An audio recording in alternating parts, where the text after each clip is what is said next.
Hello, welcome back, students. So, today we will continue chapter first of class 11th, writing and city life. So, in our previous videos, we have completed these 3-4 topics up to moments of goods, and today we will start from the topic the development of writing. How the writing developed. It was not in ancient time, writing was not there. But when requirement, as I told you, necessity is the mother of invention. किसी भी चीज़ की invention तभी होती है जब उसकी हमें ज़रूरत होती है. सो कुछ रिकॉर्ड मेंटेन करने के लिए when trade started then they need to maintain some record and then the writing developed. All societies have languages in which certain spoken sounds convey certain meanings. जितनी भी सोसाइटीज़ हैं सबकी कुछ ना कुछ कोई ना कोई लैंग्वेज होती है जिससे वो अपने जो भी मैसेज होते हैं वो स्पोकन वे में कन्वे कर देते हैं. This is verbal communication. Writing two is verbal communication but in a different way. जो वर्बल कम्युनिकेशन होती है वो उसका कोई रिकॉर्ड मेंटेन नहीं होता. वो वर्बली हम एक दूसरे से डिस्कस कर लेते हैं, बट जो रिटन होती हैं वो रिकॉर्ड को मेंटेन करती हैं हमेशा के लिए. When we talk about writing और a script we mean that spoken sounds are represented in visual science. जिन साउंड्स को हम बोल रहे हैं उन्हें कुछ विजुअल साइंस में कुछ साइन से उनको प्रेजेंट किया जाए. The first Mesopotamian tablet, written around 3200 BCE, contained picture-like signs and numbers. You can see these signs. आपको दिख रहे हैं कुछ signs, कुछ numbers. See, this is ox. This is for grain fish. This is for numbers boat. So these were the signs. These were about 5,000 lists of auction, fish, bread loaves, etc. So near about 5,000 list हैं auction की. ये आप देख सकते हैं. Aux के लिए तो किस तरह के सिंबल यूज़ करते थे, ग्रीन फिश के लिए किस तरह के सिंबल यूज़ करते थे, एंड बोट्स वगैरह के लिए ये सारे सिंबल्स यूज़ किए जाते थे. List of goods that were brought into or distributed from the temples of Uruk, a city in the south. So ये जो सारी लिस्ट है वो कहाँ से मिली है? उरूक के टेम्पल से, जो साउथ में एक सिटी थी. अगर हम एक बार फिर से जाएं बैक में, मैप देखें हमारा तो उसमें आपको दिखेगा. See this map. उरूक उरूक ये आपकी यहाँ पे दिख रही है. उर एंड उरूक ये साउथ सदर्न वाला एरिया है और यहाँ पे ये एक सिटी थी साउथ में. टेम्पल के बारे में हम अभी नेक्स्ट टॉपिक में पढ़ेंगे. Temple was not only for the purpose of worship. Temple was like their trading centre. That time they were using temple as their trading centre, जहाँ पे जो भी आइटम्स की जो ट्रेड होती थी, सेलिंग परचेजिंग जो भी एक्सचेंज होता था वो टेम्पल में ही होता था. टेम्पल में ही कुछ ऐसे रूम बना दिए जाते थे, पर्टिकुलर उनको प्रिस्क्राइब कर दिया जाता था कि यहाँ पे ग्रेन वगैरह स्टोर होंगी. जिनको ग्रेन्स की ज़रूरत होती वो ग्रेन्स ले लेते थे, परचेज कर लेते थे. बिकॉज एंशियंट टाइम में करेंसी नहीं होती थी परचेज करने के लिए, बाय करने के लिए. लाइक नाउ डेज अगर आपको कुछ भी बाय करना है आप शॉप पे जाओगे, आप उनको मनी के बदले उनसे जो भी आपको परचेज करना है वो परचेज कर लोगे. But that time money was not there, currency was not there. They were exchanging the goods. So like एक जगह पे ऐसा तो पॉसिबल नहीं है कि हर कोई किसी घर में जाके उन चीज़ों को एक्सचेंज करें. तो जिनके पास जो भी सरप्लस प्रोडक्शन होती वो अपने टेम्पल में स्टोर कर लेते थे. पर्टिकुलर रूम्स प्रोवाइड कर दिए थे उनको, और वी कैन सी गोडाउंस जो थे वो प्रोवाइड कर दिए थे जिनमें वो स्टोर करते थे. जिसको जो परचेज करना होता था या एक्सचेंज करना होता था वो वहाँ से करते थे. So it will in next topic. Okay, clearly. So ये उरू के एक टेम्पल में मिले हैं। डेफिनेटली अगर वहाँ पे ट्रेड होती थी तो वहीं पे एक रिकॉर्ड रूम बनाया जाता था, जहाँ पे सब चीज़ों का रिकॉर्ड मेंटेन किया जाता था, कितनी चीज़ें कौन सी जो हैं वो एंटर हुई और कितनी वहाँ से डिस्ट्रीब्यूट हुई, सॉरी सेल हुई। Clearly, writing began when society needed to keep records of transaction. Definitely, जब उनको रिकॉर्ड मेंटेन करने की ज़रूरत पड़ी तो राइटिंग स्टार्ट हुई। Because in city life transaction occurred at different times and involve many people and a variety of goods. Different times में होती है। डेफिनेटली किसी को कभी कुछ परचेज करना होता है, किसी को कभी कुछ वहाँ पे उनकी जो प्रोडक्शन हुई है उसको वहाँ पे स्टोर करना होता है। जो भी सेलिंग परचेजिंग होती है सबके डिफरेंट डिफरेंट टाइमिंग होती थी, तो इसलिए उन सब का रिकॉर्ड मेंटेन करना पड़ता था डिफरेंट टाइम के according. मेसोपोटामियंस road on tablet of clay. Tablets, ये वो टैबलेट्स नहीं हैं जो हम आजकल टैब्स यूज़ कर रहे हैं। These tablets were like this, you can सी। मिट्टी से, क्ले से उसको बनाते थे, गीली मिट्टी से उसको शेप देते थे। इस तरह की शेप होती थी जिसको वो इजीली होल्ड कर सकें, ऐसी शेप होती थी। फिर उसके बाद उसमें उसमें एनग्रेव करते थे। गीली जो क्ले होती थी ना, उस पर ये सारे साइंस वगैरह जो थे वो प्रेस करके उसके ऊपर राइट किए जाते थे। और इनकी एक क्वालिटी होती थी, जो भी टैबलेट अगर एक बार वो सूख गई तो दोबारा उस पर राइट नहीं कर सकते थे। सो हर रिकॉर्ड के लिए सेपरेट टैबलेट्स की रिक्वायरमेंट होती थी। Clay tablets of clay, a scribe would wet clay and pat it into a size. So जो भी स्क्राइब, जो लिखने वाले होते थे, वो वेट क्ले के ऊपर लिखते थे और उसके अंदर उसको क्या करते थे, पैट होता है उसको, उसके अंदर उसको टच करना, उस गीली क्ले के ऊपर उसको राइट कर देते थे। It into a size he could hold comfortably in one hand. So इस तरह की जो वेट क्ले होती थी ना, उसको ऐसी साइज देते थे जिससे वो इजीली होल्ड की जा सके अपने हैंड में, वन हैंड में। So see this, a clay tablet written on both side in cuneiform. Cuneiform, cuneiform language होती है जिसमें वेज शेप्ड होते हैं ना, नुकीला साइड होता है, एक साइड नुकीला होता है। It is a mathematical exercise, you can see a triangle and lines across the triangle on the top of the verse side. So आपको यहाँ पे दिख रहा होगा, ये देखो यहाँ पे एक ट्रायंगल बनी हुई है, ऊपर डिफरेंट टाइप के साइन है और नीचे बिल्कुल भरा हुआ सा दिख रहा है, अलग टाइप के यहाँ पे साइन है। You can see that the letters have been pressed into the clay. So clay में जो है लेटर्स, उनको क्या किया गया है, प्रेस किया गया है। ये देखो एक ही टैबलेट के दोनों पार्ट्स हैं, दोनों साइड हैं, सॉरी। वन साइड में आपका ये वाला दिख रहा है फर्स्ट वाला, अदर साइड जो सेकेंड वाली है। Cuneiform is derived from the Latin word cunis meaning wedge and forma meaning shape. Wedge shape, नुकीली, नुकीली शेप में बना, उनको लिखना, राइट करना, वो होता था wedge shaped. He would carefully smoothen it's surfaces. ये जो क्ले टैबलेट बनाई गई हैं उसके बाद उनको, उनके सरफेसेस को स्मूदन करते थे, उसको प्लेन करते थे बिल्कुल राइट करने के लिए, with the sharp end of a read cut obliquely. Read, read होता है एक तरह का, एक तरह की क्या होती है, पत्ता टाइप होती है, उसको सरकंडा बोला जाता है। सो इस तरह का एक वो होता है जो थोड़ा सा हार्ड होता है, उससे फिर क्या करते थे, उसे ओब्लिकली, उसे तिरछा इस तरह से काटा जाता था और उससे फिर क्या क्या किया जाता था, प्रेस करके लिखा जाता था। He would press wedge shaped cuneiform signs on to the smooth and surface while it was still moist. So जब ये गीली होती तभी इस पे लिख सकते थे। once dried in the sun the clay would harden and tablets would be almost as indestructible as pottery. एक बार अगर वो सूख जाती उसके बाद उन पे दोबारा राइट करना पॉसिबल नहीं था। लाइक पोट्री जो होती है ना, मटके वगैरह आपने देखे होंगे, वो एक बार अगर सूख गए तो सूख गए, पकने के बाद फिर वो ब्रेक ही हो जाते हैं, उनके ऊपर कुछ नहीं कर सकते, उनको शेप नहीं दे सकते। When a written record of say the delivery of pieces of metal had ceased to be relevant.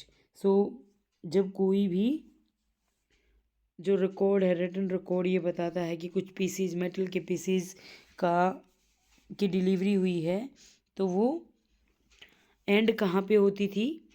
Had ceased, came to an end, to be relevant, उससे रिलेटेड बातों से वो उसका एंड हो जाता था। The tablet was thrown away, जैसे ही उसकी ये जो डिलीवरी वगैरह हो जाती थी ना, उसके बाद उसे फेंक दिया जाता था डिलीवरी होने के बाद। Once the surface dried, signs could not be pressed on to a tablet. Definitely अगर एक बार उसका सरफेस सूख गया तो उसके ऊपर प्रेस करना मुश्किल हो जाता था, इम्पॉसिबल था। सो हर ट्रांजेक्शन के लिए डिफरेंट सेपरेट रिटर्न टैबलेट की ज़रूरत होती थी। So each transaction how ever minor required a separate return tablet. This is why tablets occur by the hundreds at Mesopotamian sites. So this is the main reason हर छोटी छोटी transaction के लिए separate tablet use होती थी, जिसकी वजह से बहुत सारी टैबलेट्स मेसोपोटामियन साइट पे हमें मिली हैं। And it is because of this wealth of sources that we know so much more about Mesopotamia than we do about contemporary India. So this is the main reason, जो written record है, जो decipher हो गया है, उससे हम बहुत knowledge जो है उसके बारे में बहुत एविडेंस हमें मिले हैं रिटन रिकॉर्ड से, जो कंटेम्प्रेरी इंडिया में नहीं मिले हैं। जो हमारी हड़प्पन सिविलाइजेशन है वहाँ की, अगर आप अपने नेक्स्ट क्लास में जब पढ़ेंगे, सो वहाँ पे जो भी रिकॉर्ड मिले हैं, जो रिटन जो भी स्क्रिप्ट मिली है, वो अभी तक डिसाइफर नहीं हुई है, वो अभी तक पढ़ी नहीं गई है। By 2600 BCE or so, the letters became cuneiform. So 26 BCE तक लेटर जो थे वो कैसे हो गए थे? Cuneiform, wedge shape, and the language was Sumerian. Writing was now used not only for keeping records but also for making dictionaries, giving legal validity to land transfer, narrating the deeds of kings, and announcing the changes a king had made in the customary laws of the land. So अब जो है language Sumerian थी। Writing सिर्फ और सिर्फ record maintain करने के लिए यूज़ नहीं होती थी, डिक्शनरी वगैरह बनाई गई, लीगल वैलिडिटी, जो लैंड ट्रांसफ़र होते थे ना उसके रजिस्ट्रेशन की, ट्रांसफ़र के लिए लीगल वैलिडिटी रिटर्न फॉर्म में वो करने लगे थे। डीड्स ऑफ किंग, किंग की जितनी भी एक्टिविटी अचीवमेंट्स होती थी वो सब रिटर्न फॉर्म में रिकॉर्ड की जाने लगी। और जो भी लॉज में चेंजेस होते थे, लैंड के जो भी लॉज होते थे, किंग जो भी चेंजेस करते थे उनको भी रिटर्न फॉर्म में उनको रिकॉर्ड करने लगे, रिटर्न फॉर्म में उनको मेंटेन करने लगे। Sumerian, the earliest known language of Mesopotamia, was gradually replaced after 2400 BCE by Akkadian language. Starting में क्या थी? सुमेरियन, उसके बाद किसने उसे रिप्लेस कर दिया? अकेडियन लैंग्वेज ने। Continued in use until the first century CE, कब तक रही? फर्स्ट सेंचुरी सीई तक, that is for more than 2000 years. So 2000 years से भी ज़्यादा टाइम तक अकेडियन लैंग्वेज ही वहाँ पे फॉर्म में रही। Now the system of writing, writing का सिस्टम क्या था, किस तरह की स्क्रिप्ट होती थी? The sound that a cuneiform sign represented was not a single consonant or vowel. Like अगर हम हमारी जो कॉन्सोनेंट और वोवल देखेंगे तो वो सिंगल जो हैं उनकी सिंगल की ही एक साइन, एक साउंड होती है। लाइक अगर आपने अपनी स्मॉलर जूनियर क्लासेस में पढ़ा होगा ना, जो मोन्टेंसरी क्लासेस हैं वहाँ पे आपने पढ़ा होगा, ए बी ब, इस तरह के साउंड वर्ड्स बताते हैं। सो वहाँ पे इस तरह के साउंड नहीं होते थे, सच एज एम और ए इन द इंग्लिश अल्फ़ाबेट। जैसे अब हम अगर अपने अल्फ़ाबेट देखें, एम म ए इस तरह की साउंड होती है, बट सिलेबल्स से पुट और ला और इन, वहाँ पे उनके जो थे वो क्या, किस तरह लेटर्स थे? पुट, ला, इन मीन्स सिंगल लेटर वो यूज़ नहीं करते थे, 2 और 3 लेटर से उनके एक लेटर की साउंड बनती थी। The science that a Mesopotamian scribe had to learn ran into hundreds. So अगर कोई स्क्राइब जो मेसोपोटामियन राइटिंग्स को समझना चाहता था तो उसे बहुत सारे सिंबल्स लर्न करने होते थे, हंड्रेड्स में होते थे जो भी लेटर्स होते थे, and he had to be able to handle a wet tablet and get it written before it dried. अब इतने सारे लेटर्स थे, उन सबको सीखना होता था, और जो भी मैसेज जो भी रिकॉर्ड बनाना होता था वो जब तक वो क्ले टैबलेट ना सूखे तब तक उसे मेंटेन करना था। इट मीन्स बहुत जल्दी जल्दी लिखना था और इतने सारे लेटर्स लिखने होते थे। So writing was a skilled craft, but more important, it was an enormous intellectual achievement, conveying in visual form the system of sounds of a particular language. So writing जो थी एक स्किल्ड क्राफ्ट का काम था, ऐसे नहीं है कि कोई भी राइट कर सकता था, बिकॉज बहुत सारे लेटर थे, वो पढ़ना इतना इजी नहीं था। दूसरा एक टाइम लिमिट थी, जो टैबलेट थी उसे सूखने से पहले उस पर राइट करना था। ये एक इंटेलेक्चुअल अचीवमेंट थी, जो रीड एंड राइट कर सकता था उसे बहुत ऊंची पोजीशन दी जाती थी कि भाई हाँ वो बहुत इंटेलिजेंट है जिसको ये स्किल आती है। So conveying in visual form the system of sounds, definitely उसको विजुअल फॉर्म में कन्वे करना, जो उनकी पर्टिकुलर लैंग्वेज थी ना उनको साउंड में कन्वे करना एक बहुत ही स्किल्ड पर्सन का काम था, स्किलफुल वर्क था। Next is literacy. Very few मेसोपोटामियंस could read and right, definitely because बहुत ज़्यादा लेटर्स थी। Not only were there hundreds of signs to learn, many of these were complex. So ऐसा नहीं है कि सिर्फ इतने ज़्यादा साइंस और सिंबल्स और लेटर्स उनको पढ़ने होते थे, वो बहुत कॉम्प्लेक्स भी होते थे, इतने ईजी नहीं थे समझना। If a king could read, he made sure that this was recorded in one of his boastful inscriptions. So वो अगर कोई किंग जो है वो पढ़ सकता था या स्किल था तो उनको उनकी अचीवमेंट्स में जो भी इंस्क्रिप्शंस उनकी होती थी उसमें उनको राइट किया जाता था।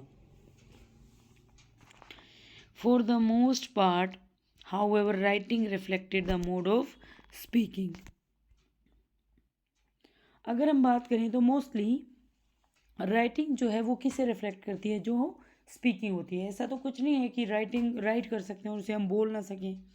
सो राइटिंग जो है वो स्पीकिंग और राइटिंग दोनों एक दूसरे को रिफ्लेक्ट करती हैं, दोनों एक दूसरे को कंप्लीट करती हैं। A letter from an official would have to be read out to the king, so it would begin. एक लेटर जो था कोई ऑफिशियल अगर भेजेगा किसके लिए, किंग के लिए, तो वो कैसे स्टार्ट होगा। To my lord, a speak अपने लॉर्ड के लिए मीन्स वो किंग के लिए ये वर्ड यूज़ कर रहे हैं। कौन, A. Speak the sage your servant, servant कौन, B. I have carried out the work assigned to me, जो आपने मुझे काम दिया था वो मैंने कर लिया है। A long mythical poem about creation and thus, तो ये एक पोम की कुछ लाइंस यहाँ पे ली गई हैं जो इस राइटिंग की क्रिएशंस वगैरह के राइटिंग के बारे में है कि ये एक स्किलफुल क्राफ्ट होता था, सबको नहीं आता था, बहुत डिफ़िकल्ट होता था। Let us these verses be held in remembrance and let the elder teach them, so इन सबको रिमेंबर में यादगार बना के रखें और जो एल्डर हैं वो छोटों को पढ़ाएं, जो यंगर हैं उनको वो पढ़ाएं। Let the wise one and the scholar discuss them, जो बुद्धिमान हैं जो समझदार हैं वो इन सब को डिस्कस करें। Let the father repeat them to his sons, जो फादर को रिपीट करने दो अपने बेटे के सामने। Let the ears of the herdsman be open to them, so herdsman के जो ईयर हैं वो भी ओपन रहे सुनने के लिए। जो स्किलफुल क्राफ्ट पर्सन है ना उन सब की बातों को सुनने के लिए, अगर कोई हर्ट्समैन है, अगर कोई एनिमल हर्डर है, वो भी अपने ईयर को खुला रखे ये सब सुनने के लिए। इट मीन्स सबको स्किलफुल बनाना इतना भी मुश्किल काम नहीं है अगर एल्डर अपने यंगर्स को सिखाएं, फादर अपने बेटों को सिखाएं, इवन जो इन अदर ऑक्यूपेशंस में इन्वॉल्व होते हैं वो भी अपने कान खुले रखें और सुन सुन के सीखें. So for this video, this is enough. In next video, we will continue the next topic. Thank you and have a nice day.